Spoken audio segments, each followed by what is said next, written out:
Welcome to Muskegon Rising, a community service project of the Muskegon Rotary Club. Our purpose is to create lasting positive change.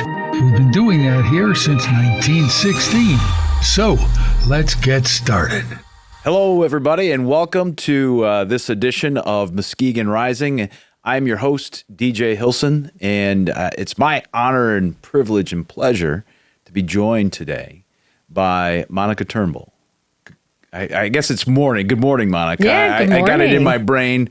You know, the sun is shining. It's a beautiful day here in Muskegon. Thank you for taking some time out of it. I know your very busy schedule to take part of this project. And obviously, this doesn't happen without a couple of things. One, thank you to Muskegon Rotary. And as always, the ever wonderful and great Mike Vogus. I really want to explore with you the importance of the Boys and Girls Club. So just keep that as a framework in your mind. And I promise you that I'll try to turn off my lawyer cross-examination mode. But let's start first and foremost. You are very familiar with Muskegon. Yes. And so maybe let's talk about that for a second. What's your background? Why is Muskegon so special to you? Yeah, so I've lived in Muskegon my entire life. I was born and raised here, went to Muskegon Catholic, graduated from Muskegon Catholic High School, moved away a short while, and when my husband, Brandon, and I decided we would get married and start a family, we knew we needed to move back to Muskegon and live on the lakeshore. Muskegon's just a beautiful place, and there's so many amazing things going on and up and coming, and we knew we needed to be back here on the lakeshore. So what is it about, let's just say maybe you're being raised here in Muskegon and maybe into your secondary educational career? Because I know your background sort of is in the nonprofit world. Yes. So what drew you to that? So, again, being from Muskegon, my grandfather, Charles Lewandowski, was a surveyor here in Muskegon.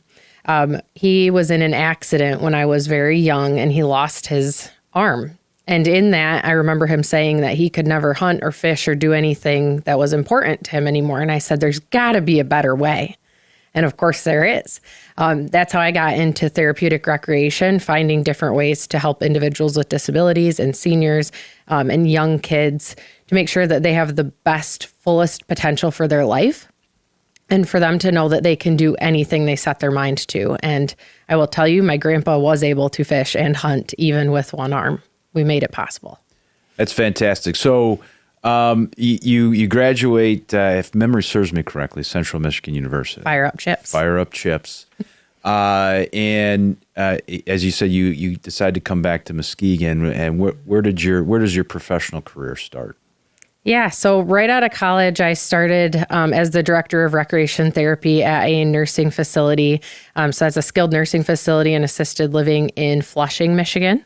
My husband was working as a teacher over in the Saginaw area. So we lived over there for a while, moved over to this side. I worked as the recreation therapy director at a nursing home here in Muskegon, and then moved from there over to Pioneer Resources and started up their senior program, and then moved into marketing and resource development there. And then I came to Boys and Girls Club. Yeah, we're gonna talk about that transition, because obviously, your current title obviously is CEO of our club, but that's not where you started. And what I guess obviously as you're moving around, you're trying to find your niche and your fit. What was it about the Boys and Girls Club that you said, you know what, this is where I'd like to go next in my career as the resource development director? Yeah, so I came into Boys and Girls Club in 2021 as the director of resource development.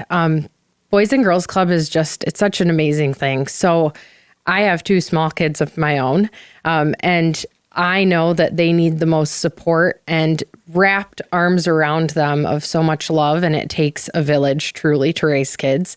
And when I think of the youth in our community in Muskegon, does every single one of them have as many arms as possible wrapped around them to make sure that they can reach their full potential? And if I can be a small piece of that puzzle, helping be the guiding light for some of those kids, even if it's impacting one or hundreds, it doesn't matter. Every piece that I can contribute and that I am capable of, I will do that so that we can have a successful community.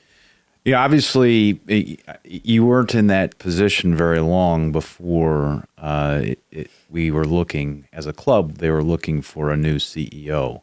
And some might call you a little crazy because at that time, there was a lot going on. There was a lot going on. With the club. I mean, there was a lot of, obviously, we were just coming out of COVID, capital campaigns, a lot of moving pieces. So what was it that drew you to that next step?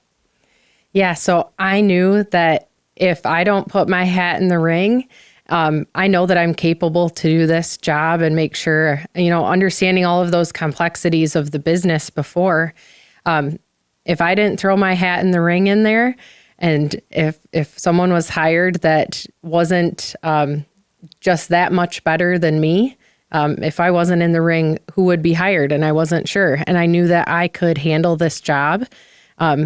And I'm excited about it every day, even though, we've had our fair share of challenges and it's been a really rewarding experience. I've learned a lot so far. And I'm grateful. It's been busy, but it's been amazing. So let's talk, I want to shift gears here and talk about the impact that Boys and Girls Club has made. And again, this club, even though the brand has been around for a long time, here in Muskegon, this club is still really, I'd say maybe in its toddler stage. Yes. We're no longer infants, but we're probably toddlers.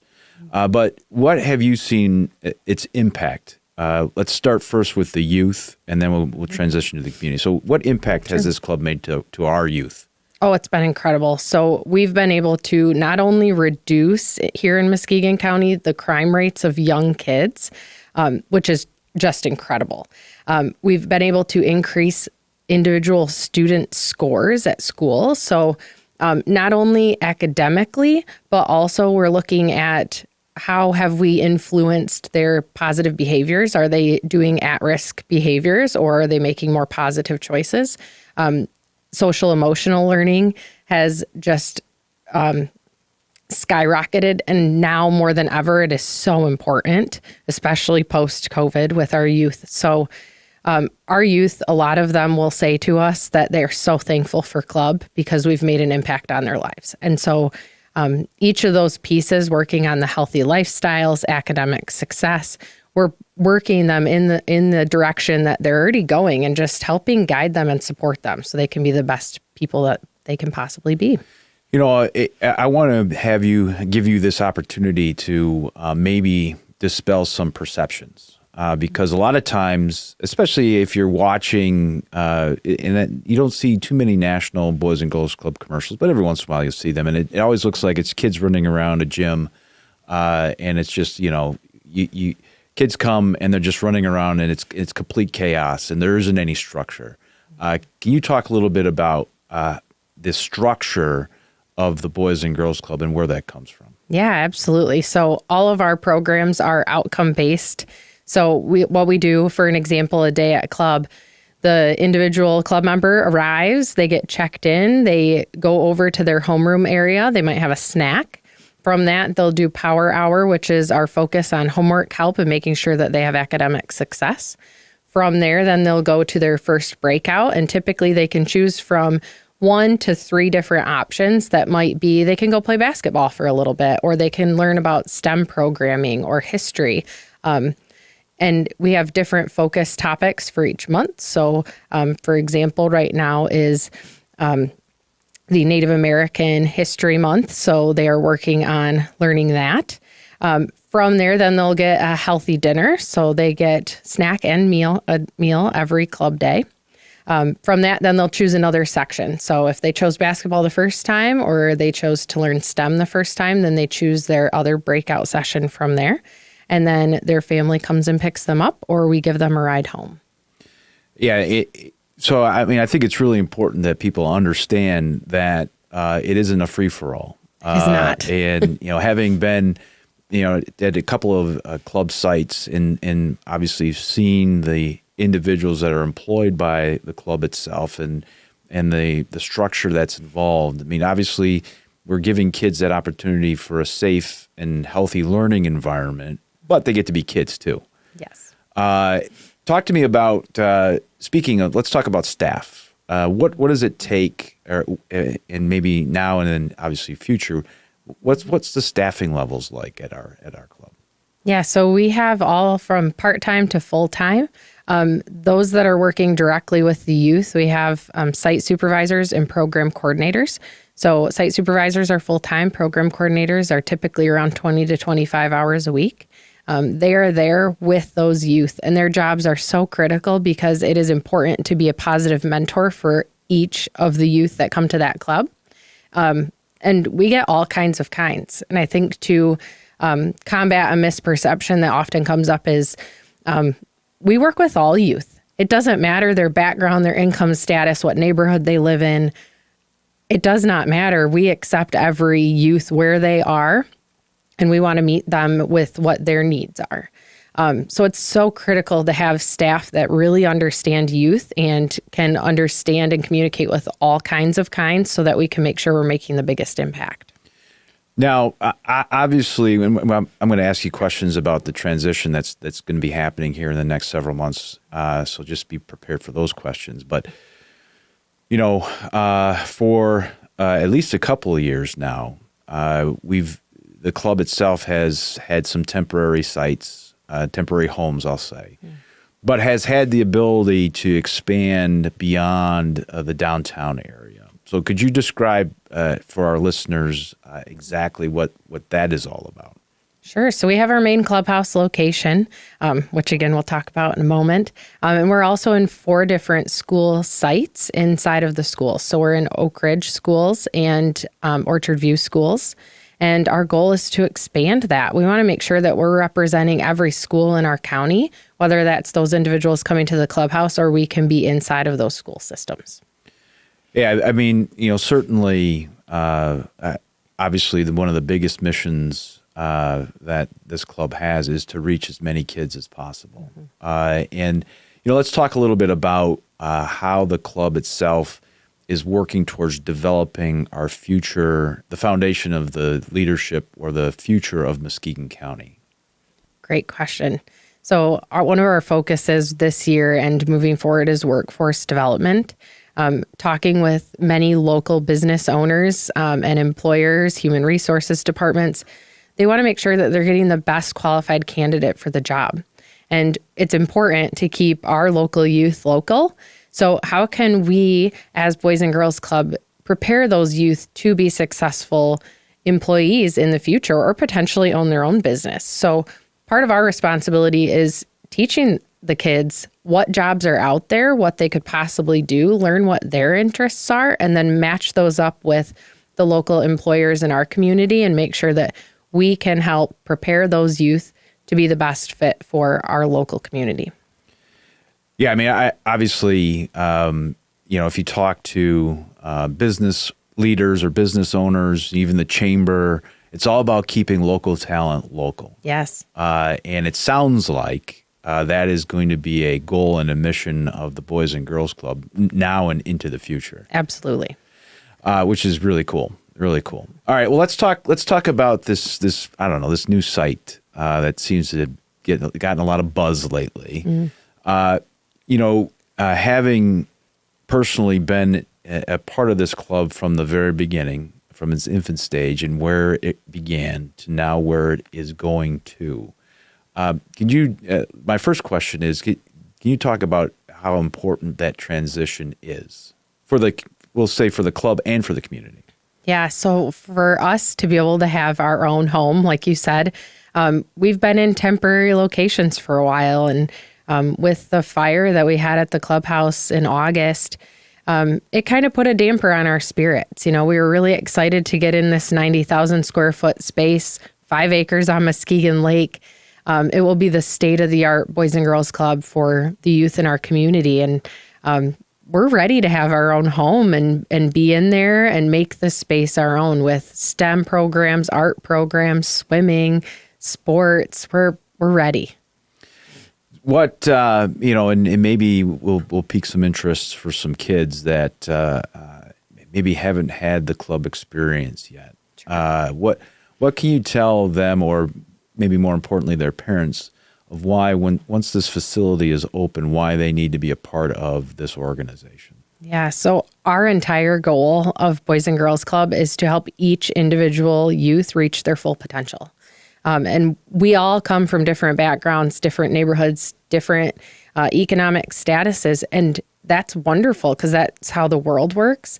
How can we take where that youth is and help them excel in where they're going? So are they looking to go to a 4-year college? Are they looking to get a bachelor's degree with that master's, doctorate? Are they looking to go into the trades? How can they be the best that they can possibly be? And taking not only what their families have supported them in and their local neighborhood, but how can we take that and then elevate them and connect them to other resources to make sure that they can reach their full goal?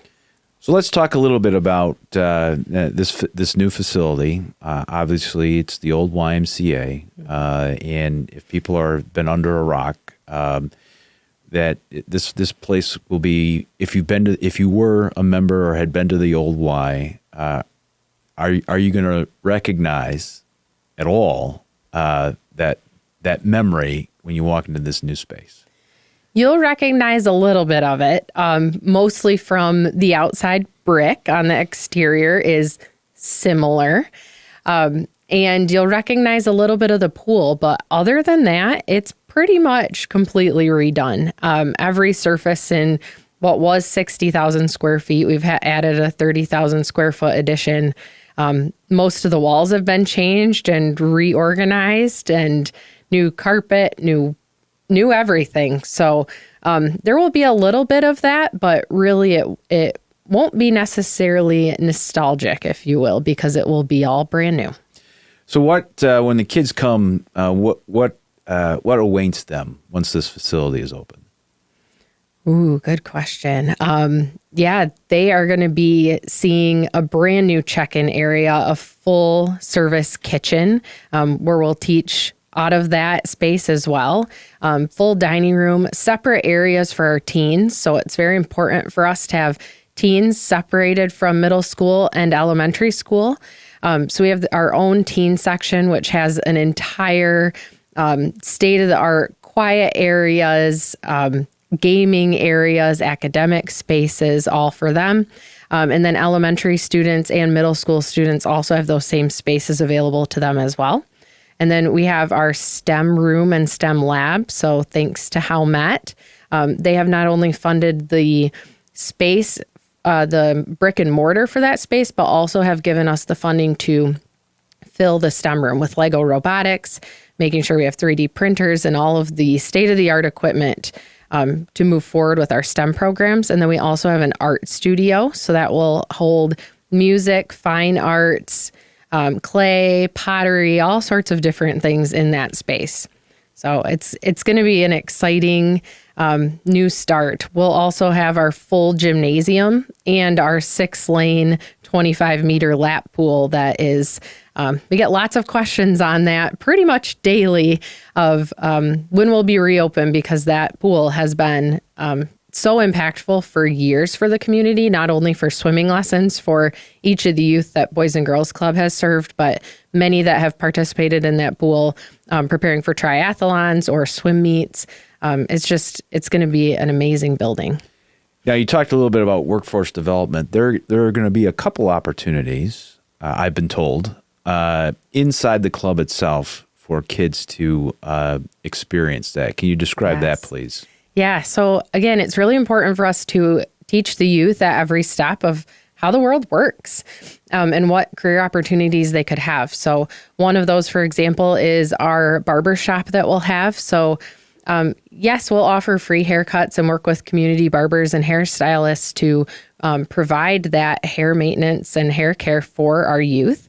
But that will also be the youth's responsibility to maintain that barber shop. So yes, there's no exchange of funds necessarily, but they're going to be in charge of making sure that all of the equipment is cleaned and stored properly, that the youth are scheduled for their haircuts, making sure that the outside volunteers are coming in and making sure that that entire operation is being ran smoothly. And that will be part of their responsibility in learning that.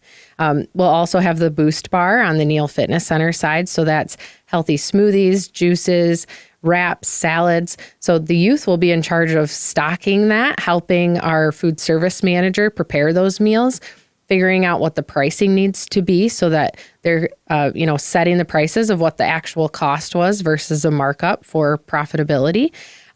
So those are just some examples of the opportunities that we're providing our youth for workforce, as well as partnering with external community members. Obviously, as you've indicated, this building is going to be lakefront property. And we are surrounded by many lakes, the biggest being Lake Michigan.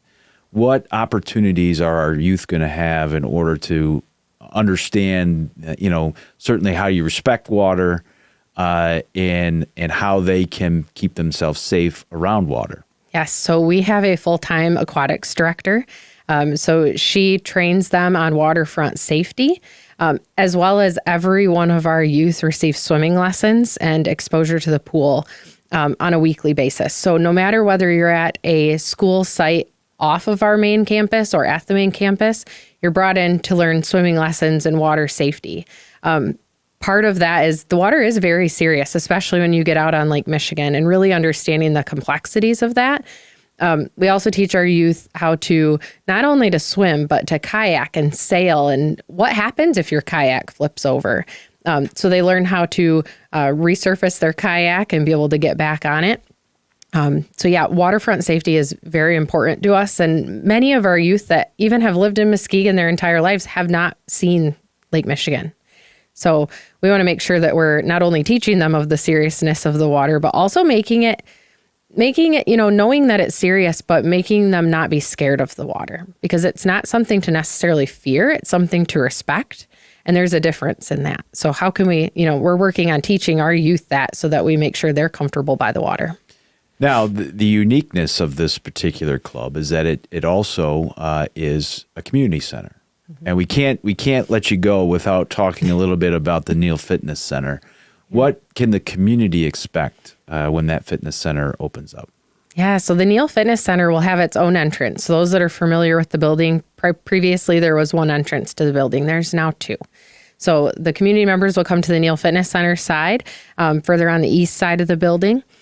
With that, we have the Boost Bar. We'll also have cardio classes. We have cardio drumming and memory fitness. And several others that are very popular. We will have a spin room, so we'll have cycling in that space, as well as a racquetball court that's been requested over and over again in the community. So yes, we will have a racquetball court. We'll also have weight machines and free weights.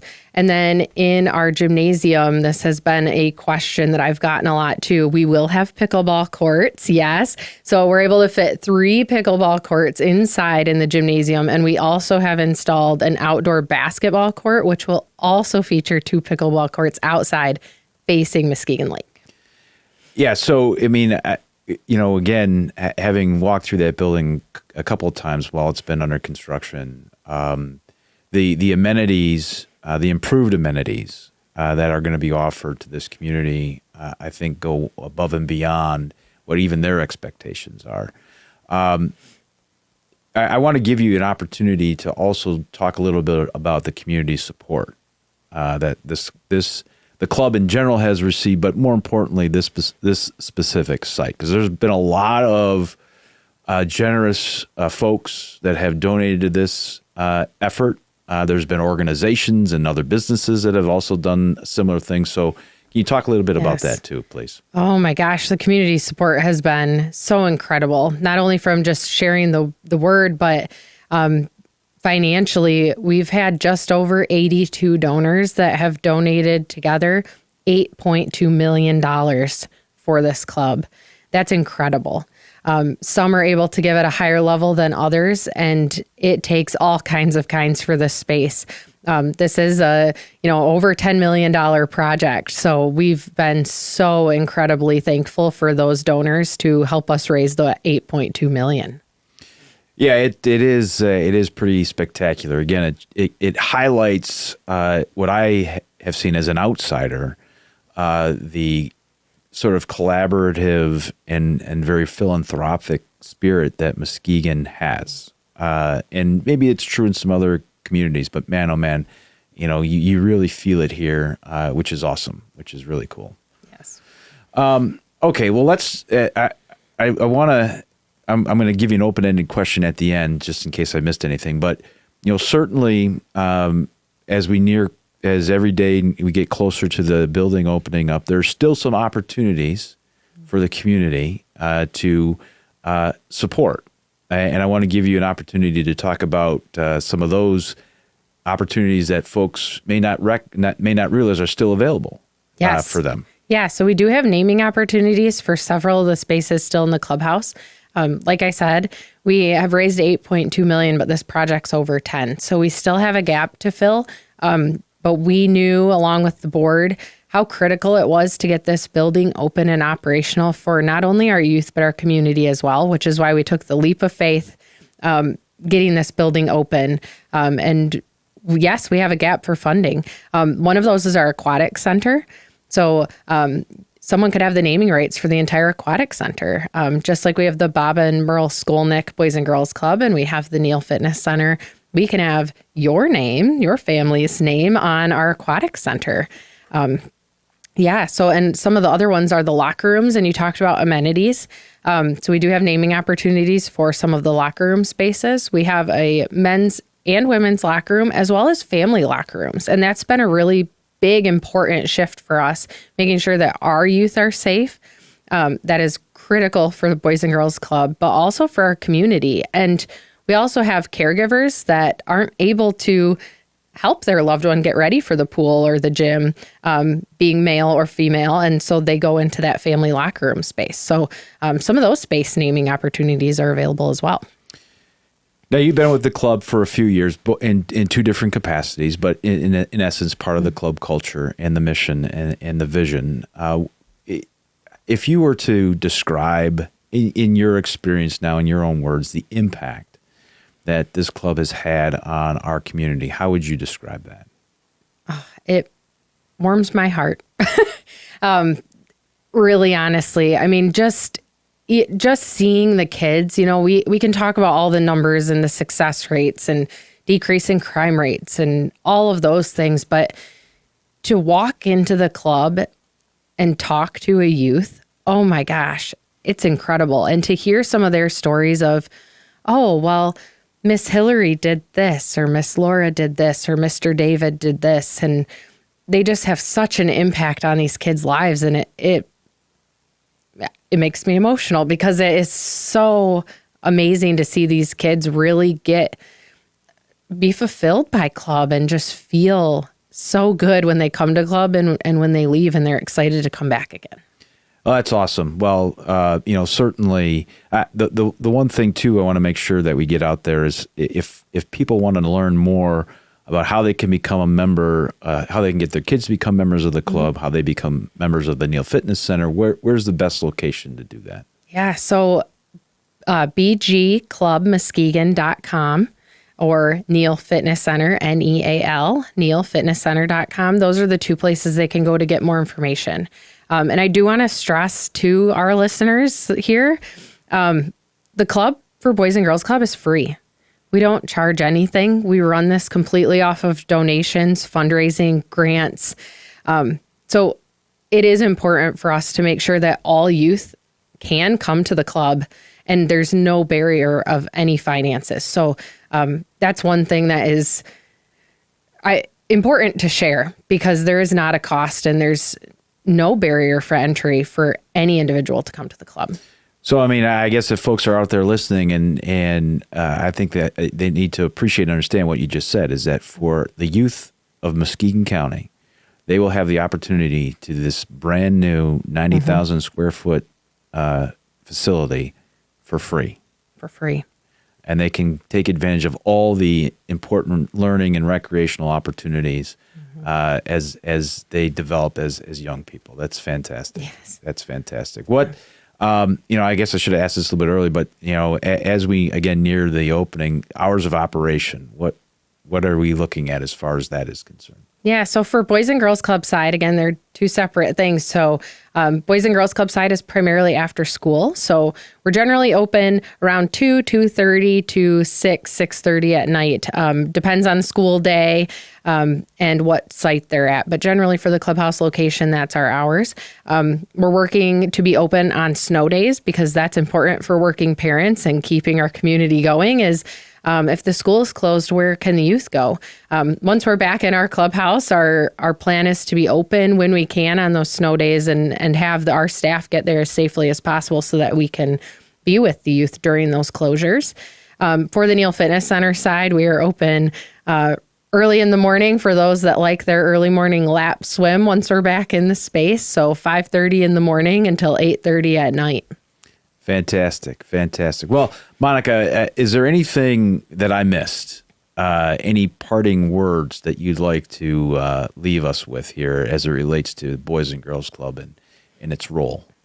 Well, I really just want to say thank you to our community because with the fire, the delay of opening our clubhouse, the community support has been so incredible. And I am so thankful for that. The number of letters, calls, emails, people that show up and say their support and appreciation for our building and what we're doing here in the community. So thank you to all of them for keeping us going.